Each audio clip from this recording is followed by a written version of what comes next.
아멘.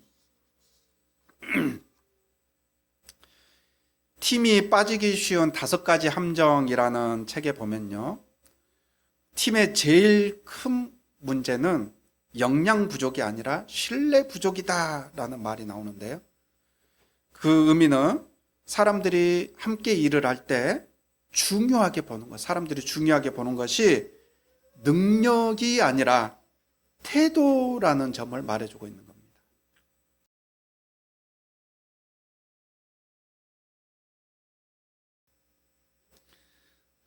사람들은 물론 일도 잘하면 좋겠죠. 일도 잘하면 좋겠지만 일은 좀 서툴고 못하더라도 성실하게 열심히 하려고 하는 태도를 사람들은 중요하게 보죠.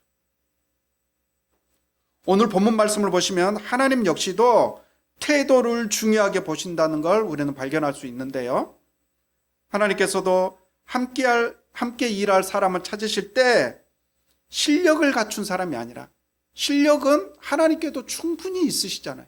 그렇죠? 전능하신 분이시잖아요. 실력은 하나님도 충분하시니까 바른 태도를 갖춘 사람을 찾으신다는 겁니다.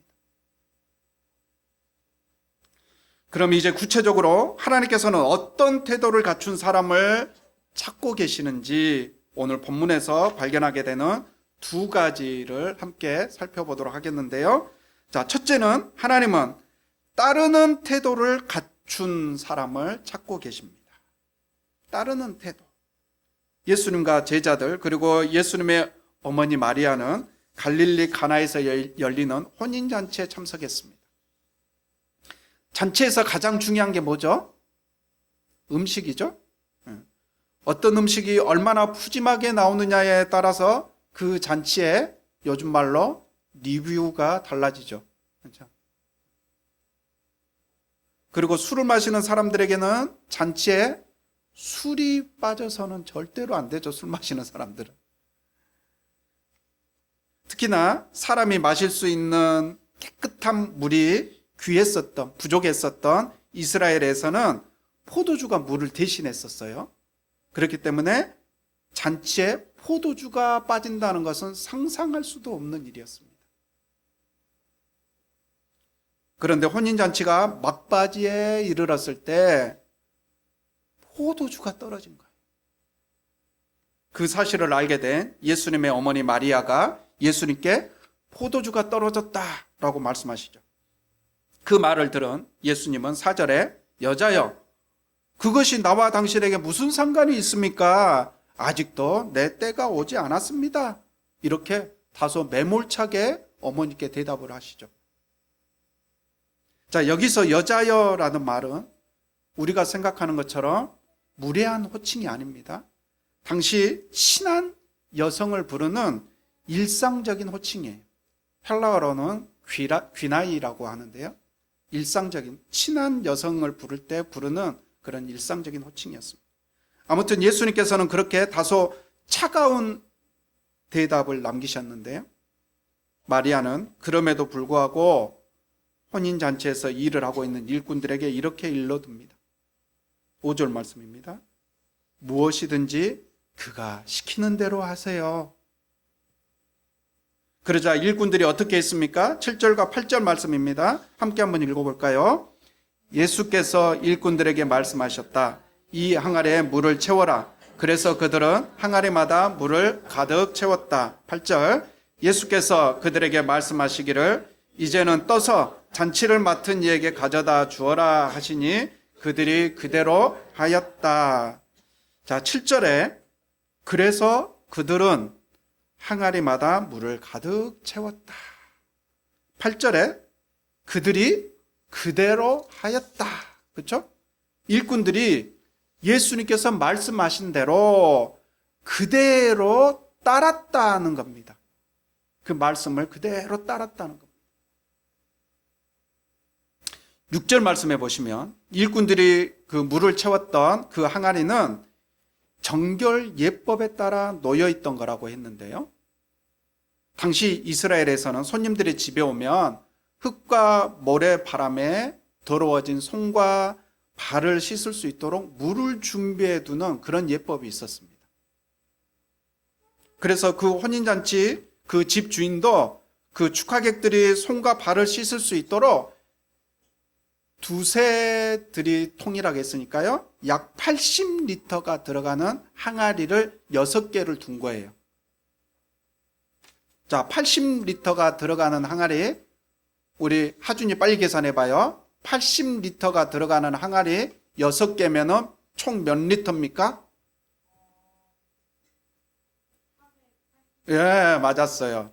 480리터. 뭐 한 500리터라고 봅시다. 500리터.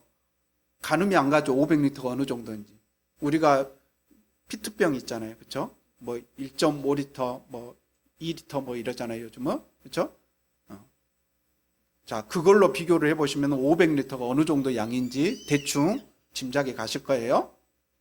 그 500리터나 되는 어마어마한 그 양의 물을 주인도 아닌 손님 중에 한 명인 예수님이 시켰는데 일꾼들은 오늘 말씀해 보니까 그대로 따랐다는 거예요. 자, 그 물 항아리는 무엇에 쓰는 물 항아리라고 했죠? 정결 예법에, 그렇죠? 자, 손과 발을 모래바람과 또 흙에 더러워진 손과 발을 씻는 그 정결 예법에 쓰는 물을 담아두는 그 물 항아리라고 했는데요. 자, 혼인 잔치가 지금 상황을 보니까 막바지에 이르렀을 때예요. 자, 이미 막바지에 이르렀으니까 되게 그 혼인 잔치에 올 때 그때 손과 발을 씻을 것 아니에요. 그렇죠? 지금 막바지에 이르렀으니까 이미 다 사람들이 씻은 후예요. 그래서 오늘 말씀해 보니까 그 항아리들도 비어 있었어요. 이미 다 썼다는 거예요. 그런데 이미 그 정결 예법의 용도는 끝났는데 그 항아리들을 다시 채우라는 거예요. 다시 채우라는 거예요. 사람들은 이미 다 씻었고 이제 쓸 일도 없는데 예수님께서는 이유도 말씀하시지 않은 채 그 많은 양의 500리터나 되는 그 많은 양의 물을 항아리에 갖다 부으라는 겁니다.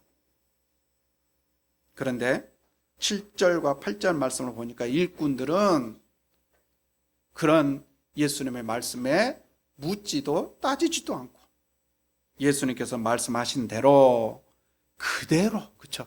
그대로 예수님의 말씀을 따랐다라고 했습니다. 항아리를 채우는 것뿐만 아니라 그 항아리에 있는 물을 사람들에게 가져주라고 했을 때도 그대로 따랐어요. 예수님의 그 말씀.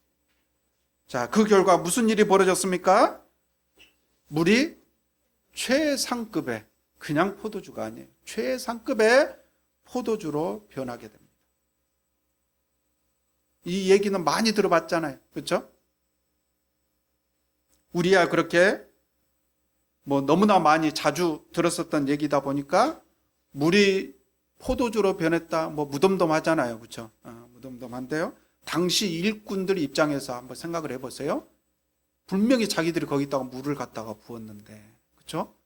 그 물이 포도주로 변했어요. 일꾼들 입장에서는 얼마나 깜짝 놀랐겠어요. 9절 말씀입니다. 함께 한번 읽어볼까요?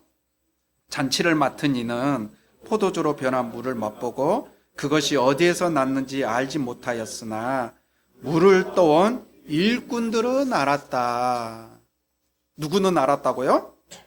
일꾼들은 알았다.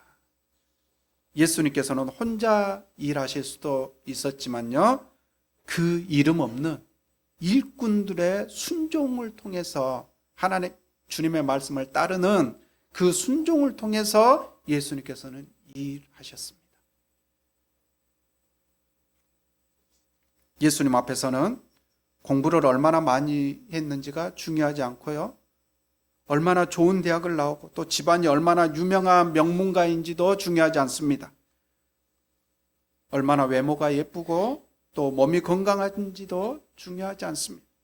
그리고 얼마나 부자이고 얼마나 실력이 좋은지도 중요하지 않습니다. 예수님께서는 실력이 아니라 주님의 말씀을 따르는 태도를 중요하게 보시고 그런 태도를 가지고 있는 사람을 통하여서 일하신다는 겁니다.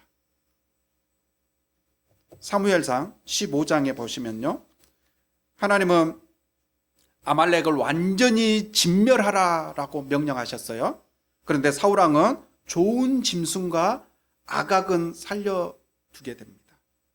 그리고 사무엘에 와서 그것으로 책망을 하자 하나님께 제사를 드리기 위해서 좋은 짐승들은 내가 살려둔 거다, 이렇게 변명을 하게 되죠. 그때 사무엘 선지자가 사울왕에게 아주 유명한 말을 남기게 되죠.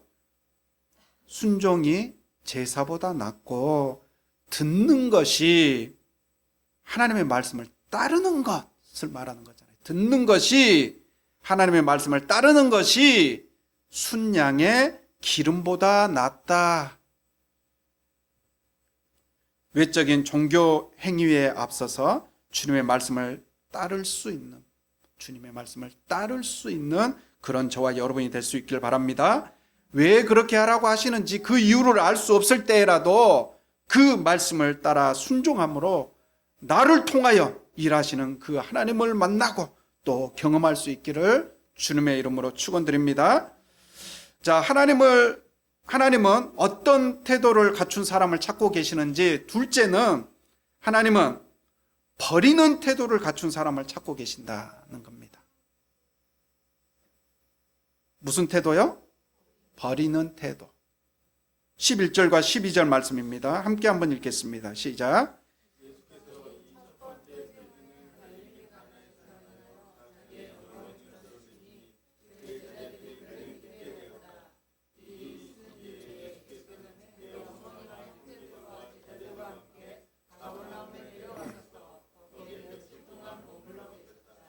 아멘.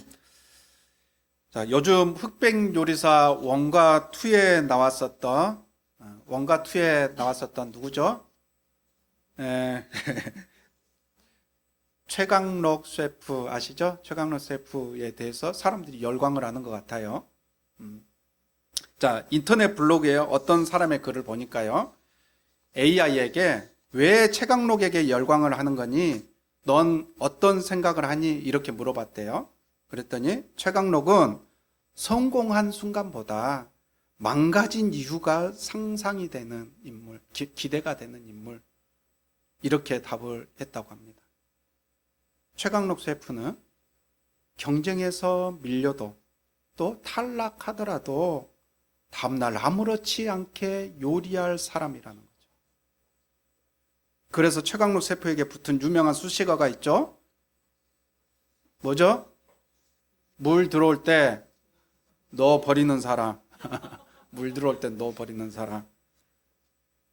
이 최강록 셰프가 화제가 되기 시작하자 식당을 폐업을 했대요. 그리고 냉장고를 부탁해라는 프로그램에 나와서 요리를 뭐 잘 하다가 또 자진 하차를 했대요.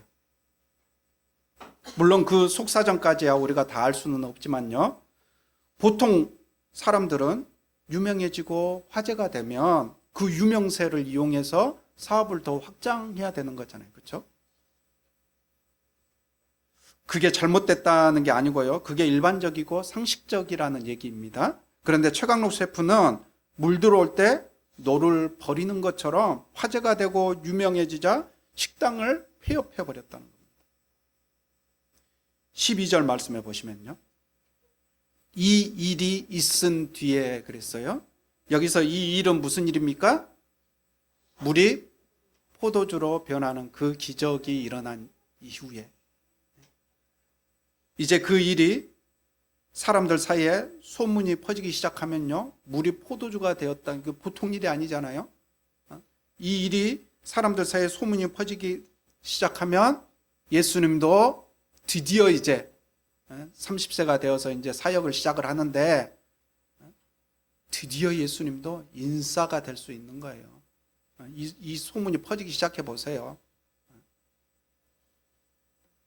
사람들이 예수님 앞으로 모여들 테고요, 또 예수님을 향해서 열광하게 되겠죠. 1장에서 제자들을 선택하시고 오늘 본문 말씀은 이제 그 제자들과 함께 첫 사역이 시작되는 장면인데요. 그 첫 사역으로 물을 포도주로 만드는 놀라운 기적을 사람들에게 보여준 겁니다. 이제 사람들의 이목을 휘어잡고 따르는 사람들을 많이 모을 수 있는 그런 초로의 기회인데 12절 말씀에 예수님은 제자들을 데리고 가버나움에 내려가서 거기에 며칠 동안 머물러 계셨다라고 했습니다. 머물러 계셨다. 그 기회를 이용을 해서 여기저기 다니면서 유세 그런 활동을 했었던 게 아니라요, 머물러 계셨다라는 겁니다. 물 들어올 때 노를 저으신 게 아니고 물 들어올 때 노를 버리신 거죠.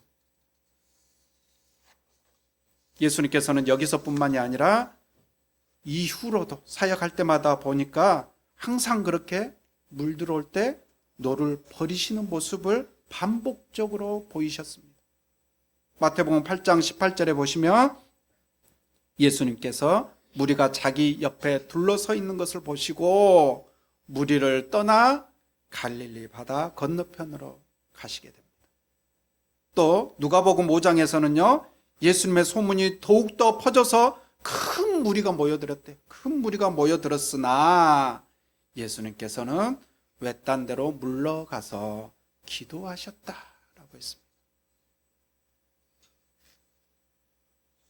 예수님께서 나를 통하여 일하시도록 우리 역시도 예수님처럼 그렇게 나의 옛 모습과 주님이 아닌 다른 것을 추구하는 우리의 그런 모습을 버리는 그런 태도를 우리는 갖춰야 할 것입니다. 그동안 많은 목회자들이 몰려드는 무리에 취해 또 인기에 취해 내 능력으로 내 실력으로 이룬 성공인 양 그렇게 교만에 빠지고 착각에 빠지고 욕심에 빠져서 그렇게 넘어졌었던 것 아닙니까? 저라고 그런 점에서 자유로울 수 있겠어요? 저도 보니까 조금만 남보다 더 잘하는 것이 생기고 또 사람들이 치켜 세워주면 지가 잘나서 그런 줄 알고 한없이 교만한 마음이 제 안에도 슬며시 들어오더라고요. 마태복음 16장 24절 말씀입니다. 공동 번역으로 제가 한번 읽어드리겠습니다. 그리고 제자들에게 이렇게 말씀하셨다. 나를 따르는 사람은 누구든지 자기를 버리고 제 십자가를 지고 따라야 한다. 개역개정에서는 자기를 부인하고 이랬는데요, 공동 번역에서는 버리고라고 표현을 했네요. 그렇죠? 자기를 버리고 그 뒤에 제 십자가를 지고 따라야 한다. 우리가 첫 번째는 따르는 태도 그랬잖아요. 그렇죠? 지금은 두 번째는 버리는 태도. 우리가 주님의 말씀을 따르는 태도를 갖추기 위해서는 먼저 버려야 되는 거예요. 자기를 버릴 줄 알아야 되는 거예요. 하나님께서는 성공한 사람이 아니라 오히려 주님을 위해서라면 그 성공까지도 버릴 수 있는 사람을 찾으시는 겁니다. 최광록 셰프처럼 성공을 해도 실패를 해도 다음날 아무렇지 않게 요리할 수 있는 사람, 성공이냐 실패냐에 요즘 정치인들이 많이 쓰는 말이죠. 좌면우고 좌면우고하지 않고 묵묵히 나에게 맡겨진 사명의 길을 걸어가는 사람. 여러분, 우리가 그런 사람이 될 수 있기를 주님의 이름으로 축원드립니다. 이제 말씀을 맺겠습니다. 하나님은 우리의 실력보다 태도를 중요하게 보시는 분이십니다.